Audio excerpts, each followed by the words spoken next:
चैनपुर गांव में चांद कुमारी नाम की एक रूपवती कन्या रहती थी। वह विवाह के योग्य हो गई थी, लेकिन अपनी माँ के व्यवहार के कारण उसका विवाह नहीं हो पा रहा था। उसकी माँ का नाम चमेली था, जो अपने पति माधव को रोज 7 जूते मारा करती थी। यह बात दूर दूर तक के लोगों को पता थी, इसलिए कोई भी चांद कुमारी को अपनी बहू नहीं बनाना चाहता था। वहीं दूसरी तरफ तेनालीराम की बुद्धिमत्ता के कारण दरबारियों के साथ साथ उसके कुछ रिश्तेदार भी उससे जलते थे। एक बार तेनालीराम घर पर आराम फरमा रहा था कि अचानक उसका एक दूर का रिश्तेदार चांद कुमारी का रिश्ता लेकर उसके घर पहुंच गया। वह भी तेनालीराम से जलने वालों में से एक था। वह तेनालीराम के पास जाकर बोला, मैं एक रिश्ता लेकर आया हूँ, तुम अपने छोटे भाई का रिश्ता ले लो। वह ये नहीं जानता था कि तेनालीराम का कोई भाई नहीं है।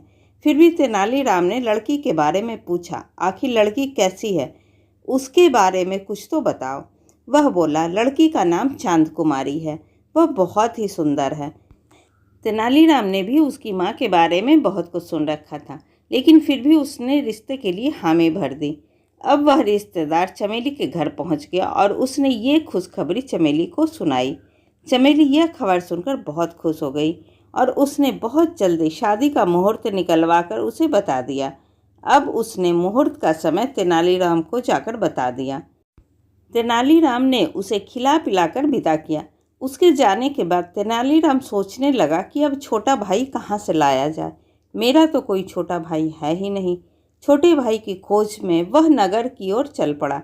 वहाँ उसने एक परेशान नौजवान युवक को देखा।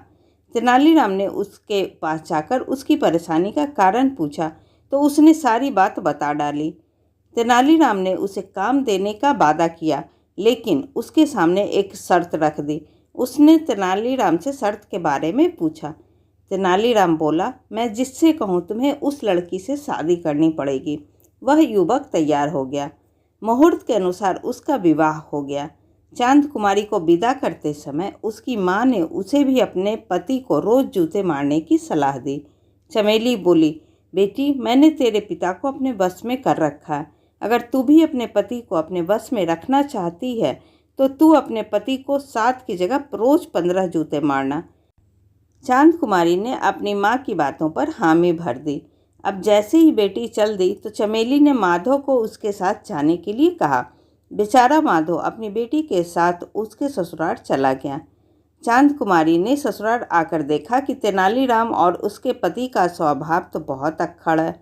वह उनसे डर कर रहने लगी, लेकिन वह फिर भी अपने पति को जैसे तैसे रोज 15 जूते मार ही देती थी। वहीं जब तेनालीराम ने माधव का टूटा बदन देखा तो वह समझ गया कि यह जरूर सब उसकी पत्नी की वजह से ही ऐसा है। तब तेनालीराम ने माधव को 4-5 महीने अपने पास रखकर उसे मोटा तगड़ा कर दिया और फिर उसे अपने घर जाने को कहा। जब माधव चलने लगा तो तेनालीराम ने उसे एक मोटा सा लोहा चढ़ा डंडा देते हुए कहा, डरने से कुछ नहीं होगा, यह सब तुम्हारी ही कमी है। अगर तुम पहले से ही कठोर बनकर रहते तो ऐसा कभी नहीं होता। तेनालीराम की बात सुनकर माधव अच्छे से समझ चुका था कि तेनालीराम क्या कहना चाहता। डंडा लेकर माधव अपने घर पहुंच गया। माधव को घर आया देखकर चमेली बहुत खुश हो गई। उसने पहले तो माधव का अच्छी तरह स्वागत किया और फिर उसे पीढ़े पर बिठाकर जूता लेने चली गई। वह मन ही मन बहुत खुश थी कि अब तो उसका पति मोटा हो गया है और वैसे भी मैंने कितने महीने से उसे जूते से नहीं मारा। अब तो जूते मारने में बहुत ही मज़ा आएगा। जैसे ही वो जूता लाकर माधव को मारने चली तो माधव ने उसे डंडे से पीटना शुरू कर दिया। चमेली जोर जोर से चिल्लाने लगी, जिसकी वजह से आसपास के लोग वहां आ गए और जैसे तैसे उसे पीटने से बचाया। उसके बाद से उसने कभी भी माधव को नहीं मारा और अब वह जैसा कहता चमेली वैसा ही करती। अपने पति का ये रूप देखकर चमेली ने अपनी बेटी को भी समझा दिया कि जिंदगी में वो ऐसी गलती कभी ना करे, हमेशा अपने पति की बात माना करे।